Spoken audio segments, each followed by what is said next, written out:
Hello and welcome to Dan Explains. It's Good Friday, at least when this video is coming out. For the secular types out there, Good Friday is the Friday before Easter Sunday, the day where almost all Christians throughout the world remember Jesus' crucifixion. I say almost because the Orthodox churches still use the Julian calendar, which doesn't match the Gregorian calendar almost everyone else uses. I actually did a video on that and released it back around New Year's, so if you're interested, please poke around my channel and see if you can find it. Anyway, today I'd like to talk about the crucifixion.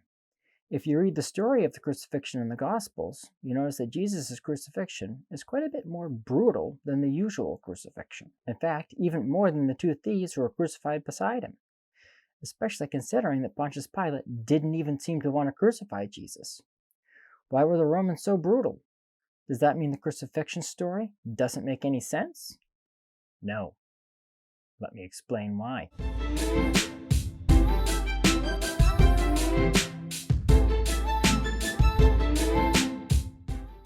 So I think most people are aware that crucifixion was used by the Romans to make a public spectacle of executing lawbreakers. Sort of like the medieval practice of putting someone's head on a spike on the road into town so everyone knew there was a crazy friggin' tyrant running the town who would lop your noggin off and put it on a stick if you dared to jaywalk or something. Okay, maybe not jaywalk, but the laws were much harder to enforce back then, since they didn't have the fancy scientific tools for crime solving that we have today. So to deter lawbreaking, the leaders often had to balance out the ease of getting away with the crime with the horrible thing that would happen to you if you did get caught. I mean, consider that the men who were being crucified with Jesus were thieves and not murderers.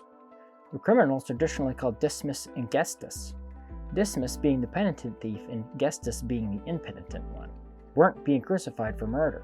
Some traditions have held that they may have been highwaymen, which probably meant both of them had murdered their fair share of people, but that's not the crime they were being crucified for. So, why were these guys tied to their crosses while Jesus, who wasn't guilty of any physical violence or anything like that, was nailed?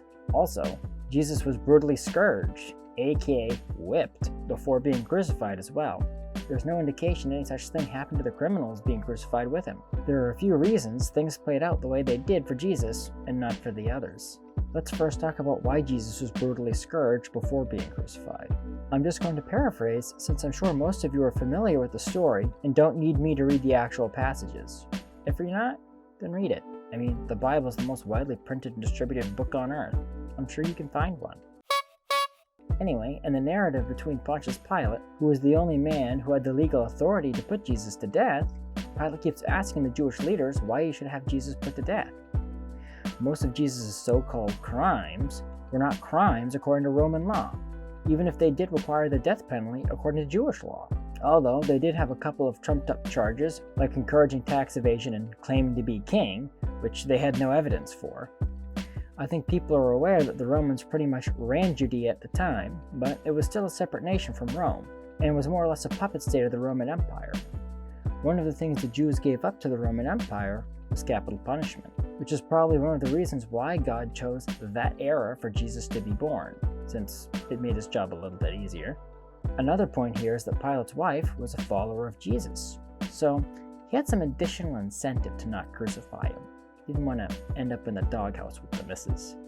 His reluctance to crucify Jesus is probably not only why he had him scourged, but why the scourging was so brutal. Pilate's first act to avoid crucifixion was to release one prisoner, giving him the option of a murderer known as Barabbas or Jesus, probably hoping that the Jews would rather have Jesus on the streets than a murderer. Well, we knew who they picked. They asked for Barabbas to be released and chanted aggressively to have Jesus crucified.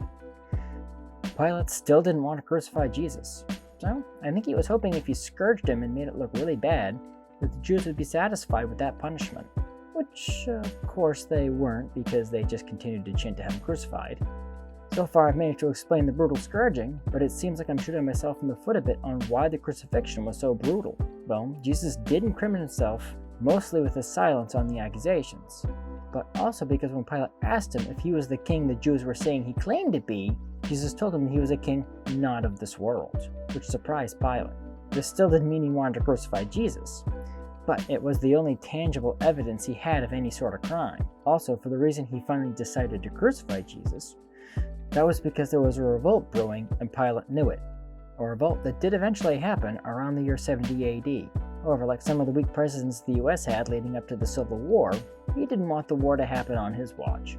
So he gave in to the Jews' demand and stuck Jesus with the only crime he had any evidence for: insurrection.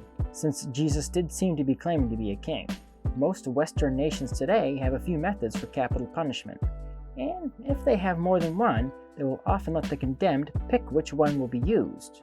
However, the Romans had prescribed methods for crucifixion to match the crime the person was guilty of. Thieves got tied to a cross, and while insurrection was a much worse crime than stealing, so insurrectionists were nailed to the cross, since these executions were public spectacles.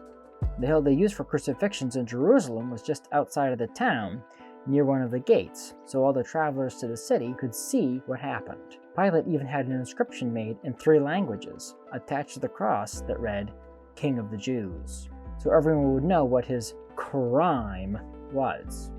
So the reasons Jesus was treated and crucified so brutally was, ironically, Pilate trying to avoid crucifying Jesus, but then having to follow the Roman prescription for insurrectionists when he finally did give in to their demands. Thank you for watching. If you like this video, please press the like button. Subscribe to my channel and ding the bell to get notified when I post new videos. Also, please support me on Patreon, link in the description. The more people who support me, the more time I can dedicate to making videos like this one. So, until next time, have a solemn Good Friday, a happy Easter, and a great week.